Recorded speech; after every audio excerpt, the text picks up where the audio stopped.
प्रश्न क्रमांक 1. राष्ट्रीय सद्भावना दिवस कोणत्या दिवशी साजरा करण्यात येतो? उत्तर आहे पर्याय क्रमांक 2, 20 ऑगस्ट. प्रश्न क्रमांक 2. आंतरराष्ट्रीय कामगार संघटनेचे मुख्यालय कोणत्या ठिकाणी आहे?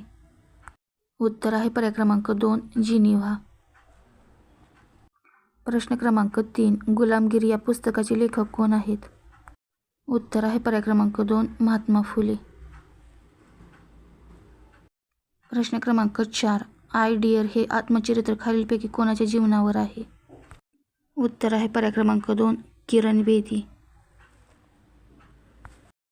प्रश्न क्रमांक 5. बोडो ही आदिवासी जमात खालीलपैकी कोणत्या राज्यात आढळते?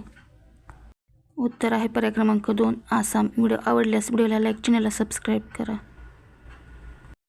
प्रश्न क्रमांक 6. खालीलपैकी कोणता जिल्हा पर्जन्य छायेच्या प्रदेशात येतो? उत्तर आहे पर्याय क्रमांक 3, पुणे. प्रश्न क्रमांक 7. राष्ट्रीय संरक्षण प्रबोधिनी कोणत्या जिल्ह्यात आहे?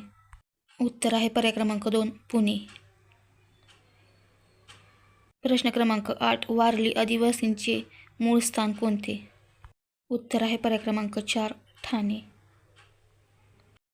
प्रश्न क्रमांक 9. महाराष्ट्राचे एकूण किती कृषी हवामान विभाग केले आहेत? उत्तर आहे पर्याय क्रमांक 3, 9. प्रश्न क्रमांक 10. महाराष्ट्रातील पहिला वायू विद्युत प्रकल्प कोणत्या जिल्ह्यात आहे?